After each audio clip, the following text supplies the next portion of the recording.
Assalamualaikum teman-teman, jumpa lagi, selamat datang di channel Buya Family. Hari ini kita lanjutkan lagi pembacaan hadis kita di kitab Bulughul Maram ya, terjemah Ibnu Hajar Al Asqalani oleh Hasan Bandung, biasanya orang nyebutnya ya. Melanjutkan yang kemarin, kita udah sampai sini kemarin ya. Air tidak bisa menjunubkan, artinya air bekas orang mandi junub tidak bisa membuat orang lain berjunub. Oke. Artinya ada penjelasannya, dikatakan bahwa tentang sahnya ada perselisihan. Sebenarnya riwayat itu sudah sah dan dapat dianggap tidak bertentangan apabila larangan itu dalam riwayat itu dipakai dengan makna makruh dalam hal kebersihan. Oke. Sekarang di hadis ke-12, oke. An Abi Hurairah qala Rasulullah sallallahu alaihi wasallam tahuru ina'i ahadikum idza walagha fihi kalbu ayasilahu sab'a marratin ulahunna biturab akhrajahu Muslim wa fi lafzi lahu falyuriqhu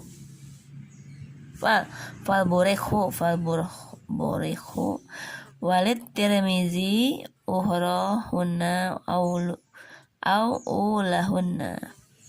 Dari Abi Hurairah, ia berkata, telah bersabda Rasulullah, bersihnya bejana seseorang daripada kamu apabila airnya dijilat oleh anjing ialah bahwa ia cuci dia 7 kali. Yang pertamanya dicampur dengan tanah, dikeluarkan dia oleh Muslim, dan pada satu lafaz baginya ada tambahan, hendaklah ia buang dia, dan bagi Tirmizi yang akhirnya atau yang awalnya dicampur tanah. Jadi ini kali ya, hunna au ulahunna, jadi yang akhirnya atau yang awalnya dicampur tanah. Oke. Jadi dalam 7 kali cuci ini ya, kalau kita mau bersih ya, nggak mungkin kan air dulu gitu kan, 6 kalinya baru yang ke-7 tanah, berarti kan bejananya jadi kotor. Atau ke-8-nya berarti kita ya udah bersihin tanahnya gitu ya. Tapi kalau misalnya di sini sebenarnya sudah cukup kita tanah dulu mungkin, atau di tengah-tengah tanahnya, lalu air di depan dan di awal, seperti itu. Nih ringkasnya, apabila anjing menjilat air di dalam bejana kita, hendaklah kita buang airnya dan kita cuci bejana itu 7 kali. Yang pertamanya atau yang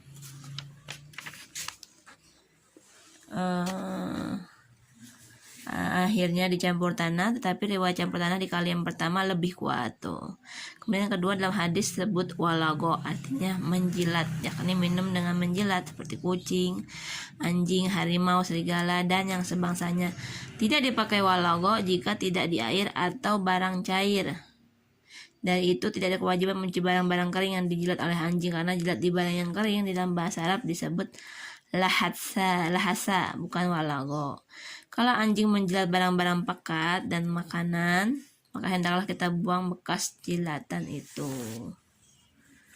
Yang ke-13, An Abi kota data anna Rasulullah sallallahu alaihi wasallam qala fil hirati innaha laisat binajasin innama hiya minat tawafina alaikum, akhrajahul arba'ah wa sahahu Tirmizi wa Ibnu Huzaimah ya. Oke. Dari Abi Qatadah bahwa Rasulullah telah bersabda tentang kucing, bahwasanya ia tidak najis, hanya ia sebagian daripada makhluk yang mengelilingi kamu. Dikeluarkan dia oleh 4 dan disahkan dia oleh Tirmizi dan Ibnu Huzaimah. Kemudian yang ke-14, An Anas bin Malik qala jaa Rabbiyu fabala fi taifatil masjid fazajarahun nasu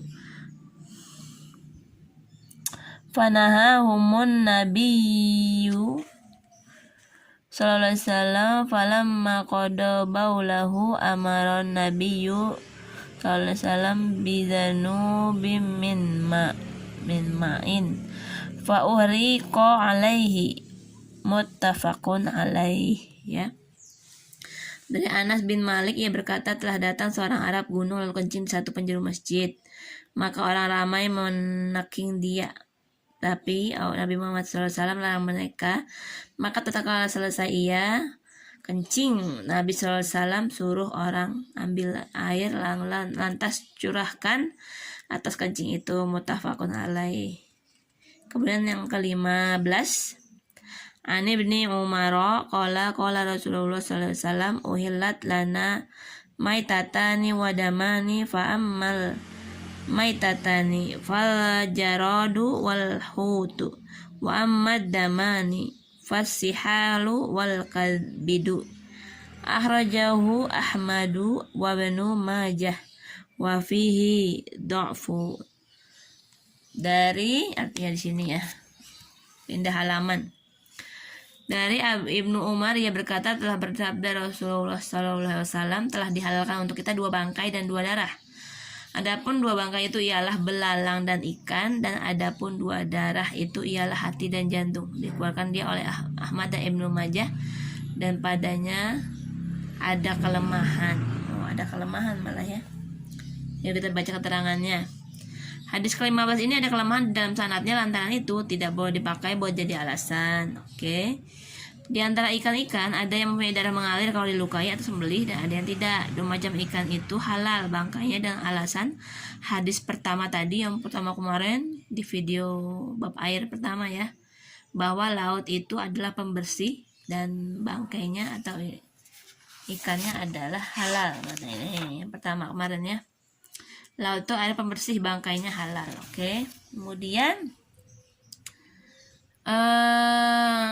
dengan alasan riwayat yang menerangkan bahwa Rasulullah turut makan ikan besar yang telah dapati oleh sahabat di tepi laut di dalam keadaan sudah mati, berarti boleh.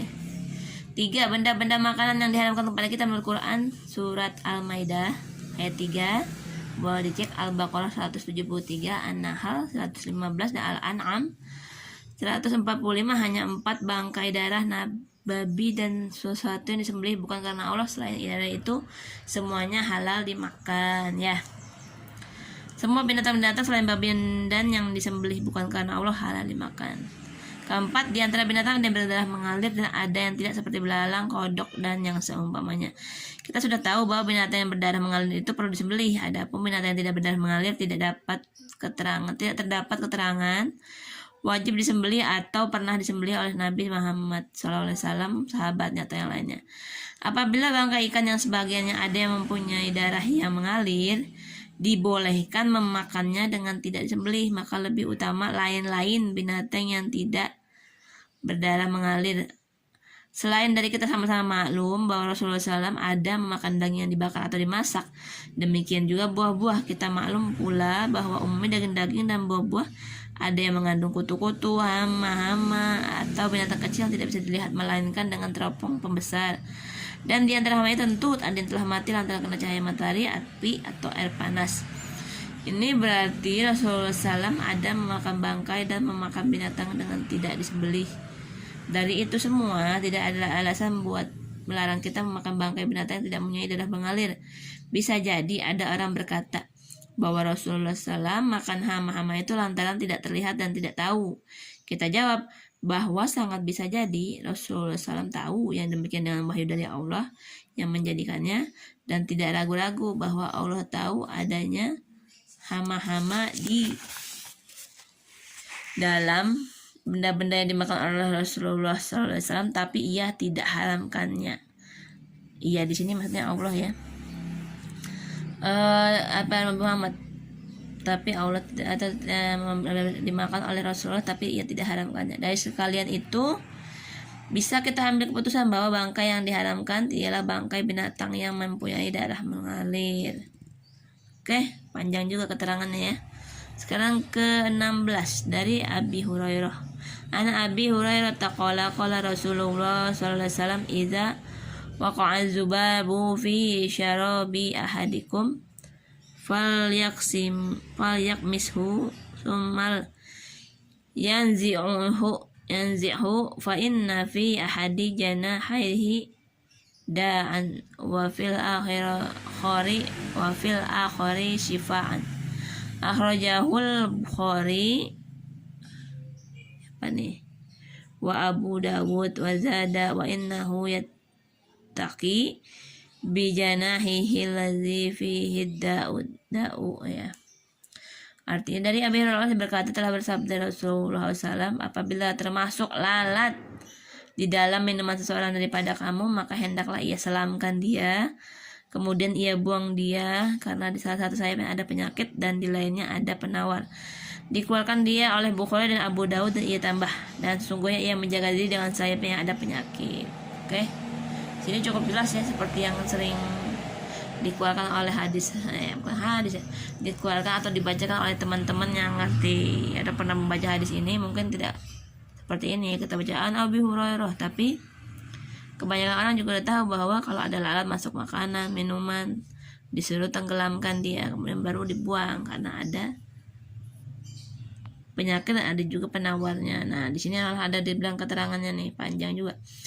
Lalat yang jatuh di air menjaga diri dan mendayungkan sayapnya yang beracun. Kedua, ada yang berkata, dokter sudah periksa dua-dua sayapnya tetapi tidak dapat racun dan tidak penawar.